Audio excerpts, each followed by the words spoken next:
Okay, so it's not Jake the dog, but we do have a dog. Oh, we have two. Oh, Journey's too short to be in the video. Oh, there she is. We got two dogs. I like how as soon as we started recording, they were like, "Hey guys, how's it going? What you up to?" So 2 dogs for 2 seasons of Adventure Time. We finished watching season 2. Clay the Human, what did you think of Adventure Time season 2? Hi, Princess. Well, I think I've officially gotten to the point where we're finishing this. And you can't stop me. I mean, that's kind of what I figured was going to happen. We were just, after each season, like, yeah, we're just going to watch the next season. So, I'm glad I don't have to try to convince you. Yeah, I mean, okay. Like, when I was at the end of season 1, I was like, I liked the show. I thought it was pretty good. Now it's like I'm at the end of season 2. I'm like, oh, okay. I have to keep watching. Because now, I can see... You can see what's happening. I can see what's happening. This was the season where they finally started hinting at some of the bigger plot elements. It's like, because I know about the Great Mushroom War. Which was specifically name-dropped. It was in one of the last episodes as well. Hi. I think it was in the episode where they're making a movie. Yeah. I liked that episode a lot. They name-dropped that. The Lich shows up at the very end. Mm-hmm. I'm sure he's not important. The snail's important. Hi, Journey. Please stop pooping in the kitchen. Hi, Princess. You're a sweet girl. You're a sweet baby. Oh, we're getting distracted. But I like how it... Stop it! God damn it. I like how it started placing those important elements in. And it really, like, scoots them in very naturally, you know? But there were also times where these episodes got a little bit more, I guess, serious is the word, like the Susan Strong episode, where Finn's like, oh yeah, like, as far as I know, I'm the only human. But whenever I start thinking about that, I get all, like, weird, man. And he's just like, in a funk for, like, a minute or two. He has this, like, 1,000-yard stare on his face as well. And it's like, oh, that's... And then, like, at the very end of the episode, when he finds out that, like, all of those, like, people he thought were humans were actually, like, mutants, and he just has this, like, look on his face. And it's like, okay, we're starting to see some interesting stuff here. I can see where Steven Universe got it from, because Steven Universe kind of had that similar vibe of, for quite a while, the episodes just kind of were random adventures and no questions asked. But there were always these little... They would start dropping these little hints that there was something bigger or that something, like, happened, you know? And, you know, eventually we get all those answers. And I really like that kind of storytelling where you don't even know that there's a mystery at first. You just think, oh, this is just some random cool setting where people are having adventures. And then it just kind of starts subtly dropping those hints that, no, there's something more going on. There is a backstory. And I love how naturally it flows in this. And I think Steven Universe does a pretty good job of that as well. I think Steven Universe gets to it a little quicker. Because they get to that stuff in Season 1. That sounds about right. Well, to be fair, how long is Season 1 in Steven Universe? I want to say it's like 50? Like 52? Yeah. But I do feel like the mysteries start popping up a little quicker there than it does here. But I really like the way it's done here. What do you think of it? So, one of the things I really liked about Season 2 is I noticed there's a lot more episodes or scenes where Finn is very notably embarrassed about things. And as you would kind of said, you're like, yeah, this is just, it's a kid going through puberty, and he's becoming more aware of himself in that regard. I'm like, that makes a lot of sense. And while that's nothing to do with the backstory, it is a subtle story arc that they are starting. Because there wasn't a whole lot of that in Season 1. There's like a moment or two where he like is kind of referenced to have a thing for bubblegum. It's a lot more clear in this season. Especially that entire episode where he's trying to get her to go to the movies with him. Although from Finn's perspective, he's not trying to get her to be a girlfriend. It's like he doesn't quite understand that feeling yet. He's just doing it because Jake's like, yeah, for couples movie night, you gotta have a couple for smooching and shit. And he's like, I mean, sure, I just want to go see a movie. And at the end of the episode, he's like, Marceline, do you want to go to the movie with me? No, I just want us to be friends. So do I. I just want to go see a movie and I have to bring somebody. Oh, if that's all this was, sure. And then when Finn sees all the people smooching, he immediately throws up. And that was honestly one of my favorite jokes of the season. That was like a South Park joke. Puking. Right, I laughed so fucking hard at that. But I was like, this is actually a pretty solid story arc. There's one episode, I believe it is in this season, when Jake meets Rainicorn's parents. Yeah, it was who specifically they mention a war. I don't think they called it the Great Mushroom War. That's not mentioned till later. I think it's a different war because it's the ones between the Rainicorns and the dogs. Well, they mentioned there was a lot of wars between Rainicorns and dogs, but they also mentioned that a dog saved Rainicorn's dad, or it was like his dad's dad or something, during the war. So I don't know if that's the same war. I also don't know if that was also part of the Great Mushroom War. And it was like, you know, one side was using dogs, the other side was using horses, and then horses ended up mutating into Rainicorns and shit. I really liked that episode with the Lich. It's creepy, and it's so fucking... So we got a two-parter. Well, it's like, no, it was a two-parter, but the Lich really wasn't in the second half. Like, well, no, it is, because it's still in Bubblegum, but, like, it's not in its Lich form. And we also see him with the snail. The scene with the fucking molten bubblegum, like, grabbing Jake with, like, the fire around, I was like... Oh, yeah, I remember that. That was dope as shit. I do remember you just yelled, what the fuck? I think I did. I thought it was really, really cool. I'm trying to think of other, like, lore drops. Off the top of my head, that was... Oh, I mean, just the fact that the Ice King was able to see shit that no one else could see. He's like, yeah, I could see the Lich go into Bubblegum. I know that there's a problem here. There was that. There was also, No. It's less a lore thing, but it sets up a continuing story where Bubblegum is so fucked up afterwards. After the surgery, she is now a child.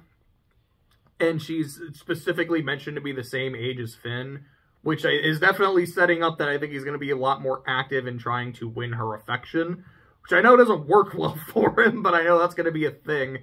And I specifically remember, because I've seen the Lemon Grab episode, the reason he shows up to Ooh is because Bubblegum is too young to rule. And he's like, I'm going to take control of it now. We're going to get Lemon Grab in the next season? I know it's the next season. I also know the Ice King's backstory is in the next season. Oh, and that's like the Christmas episode. Oh, isn't that the one that you said you saw? Not that one. I have seen that episode. I think it's in season 4. It's the one with him and Marceline working on a song together. That fucked me up. That fucked me up hard.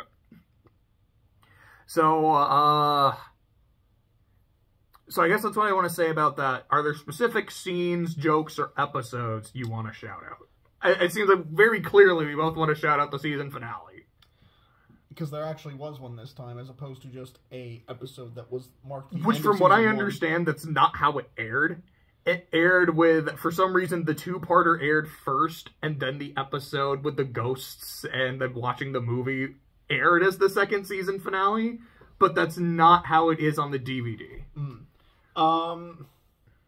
Okay, I have to give a shout out to the fucking Care Bear episode. It's the weirdest thing I've seen so far in this story. Which is saying a lot for Adventure Time. Just saying a lot for Adventure Time. It's like, okay, so there's a monster running around, and Finn and Jake wake up, and they think that they're in a dream because it's early in the morning. So they run around, and they let themselves get eaten by the monster. Well, at that point, they realized it was real. Yeah. But they go in there because there are people down there screaming help. They go down there, and they realize, oh, it's a bunch of, like, Care Bear knockoffs, like, having, like, a mad rave. And they're desperately trying to get the bears to leave the stomach or else they'll turn into stuff. And, you know, then, like, the leader of the bears convinced them to go have a party and have fun. And then they're like, oh, okay, you guys go die or whatever. So they leave, and you know, they're telling us, like, well, I mean, I guess they'll be okay as long as the monster doesn't eat lava. And the monster's like, You just beeline for a volcano. And then they had to evacuate the bears out that wrecked them, all burnt up and stuff from the lava. And then they have the monster and the bears agree on some things so that they can continue to have a mad rave in the monster's stomach. And I'm like, what the fuck did I watch? Like, it was... Adventure Time is bizarre. This was like... Man, they were drunk when they wrote this. They probably got done with a mad rave themselves. They're like, we can make an episode. They just had a big office party. Or like, you know what? Here's the office party episode. I mean, yeah, I would say my opinion on the characters haven't really changed very much. I still like them. Hi, Princess. I really liked the last Marceline episode where she pranks them into thinking she's turned them into vampires, and they start doing all this stupid shit, and her ghost friends keep egging them on because they want to kill Finn and Jake. And when they get to the end and the ghosts are like killing Finn and Jake, Marceline jumps in, and they're like, "Okay, so you're gonna save us with your awesome vampire powers, right?" "Oh no, man, ghosts beat vampires. It's like a rock paper scissors thing." Oh, I was like, "That's really funny." That was really funny. I liked that a lot. Princess, I've moved your snoot. You look so majestic, Princess. Just don't look over the phone, okay? I'm waiting for it to happen. I mean, if Bahamut can do it. Because I think you've told me Bahamut will do that sometimes, where he'll, like, accidentally knock the phone over. He'll usually just, like, jump up and go in front of it, or sometimes he'll sit, like, right in front of it. I'm like, I'm still just gonna talk. Like, I know he did it for, like, a decent chunk of the Kuro 2 video. I'm just ranting over this still image of my cat sitting in front of me. But yeah, I like Season 2. I would say I liked it more than Season 1, just because it had some more of those episodes that had... those little lore sprinkles. I don't want to say it's a lore dump. It's more like lore sprinkles. I mean, that fits with the Candy Kingdom. Mm-hmm. Yeah, there's not like that one scene where like Princess Bubblegum was stressing out and there was like an ice cream person next to her and she's just eating him. I'm like, is that candy? I don't remember if this was Season 1 or Season 2 where she starts speaking German when she gets really stressed. And then you've got, Susan, you can't eat the candy people. They're real people. Okay. I know we eat this one, but we eat the other ones. I'll be right back. Susan Strong was hilarious. I really liked that episode. Yeah, there were just a lot of really good episodes in this season. I felt like in Season 1, there were maybe like a few episodes where I'm like, I'm not feeling this one as much. Season 2, I felt, were all, at the very least, good episodes. And like, a lot of them were bangers. You've got the Nice King with the most cursed-ass shit, where the Ice King shaves his beard, and he's unable to fly because he flies with his beard. The Hunson Abadir episode. Oh, yeah. Which I loved that. And like I was telling you, I have a lot of memories of Hunson Abadir from playing Adventure Time Munchkin. He can be a real piece of shit. Those last few episodes are really good. I really liked the video game episode, and I know from playing Adventure Time Munchkin doing the combo where you just like stand and down, up, left, right, and jumping and shit. It's like really goofy to do with your friends, but it's so fun. Yeah, the season had a lot of more BMO in it, because like BMO like showed up for like one episode in Season 1, and here I was like, no, he showed up in like a handful of episodes. And then the Underworld episode. That one is so fucking funny, especially the end. It's like, I'm like, before you kill me, let me tell you, Peppermint Butler sent me. Peppermint Butler? Yo, my B, take whatever you want. He's my dude. It's like, I thought that was really funny. It's like, hey, Finn and Jake, about what you owe me. I want your flesh. You're such a kidder, Peppermint Butler. It's like, that was fucking gold. I like how, like, when Bubblegum was possessed by the Lich, like, Peppermint Butler walks in, just drops the tea, and just starts hissing. Yeah, it's like, it was on site. He knew exactly what the fuck was going on. And then back in the Hunson episode where he's, like, looking at the penguin, he's like, you are the most evil thing I've ever seen. Hey, can I have your soul? And I know that's important. I don't know exactly what the deal with Gunter is, but I know it's a thing. Which, again, that's one of those, like, little lore sprinkles where it's like Adventure Time will kind of sneak something in as a joke. And then, because I know I've talked about this while talking about Ruby, how sometimes something can just kind of be a joke, but it actually breaks the world when you think about it. When, like, for example, there's a joke in Ruby where the uncle says, you know, they don't give out medals for almost. To which Ruby says, yeah, they do. They're called silver. Which I actually think is a funny joke. But then I'm like, you guys have an Olympics here? Like, you have a medal system? And, like, it's something I actually have to now think about. Adventure Time does the opposite, where there'll be something that's kind of like a joke, like, you are the most evil thing I have ever seen.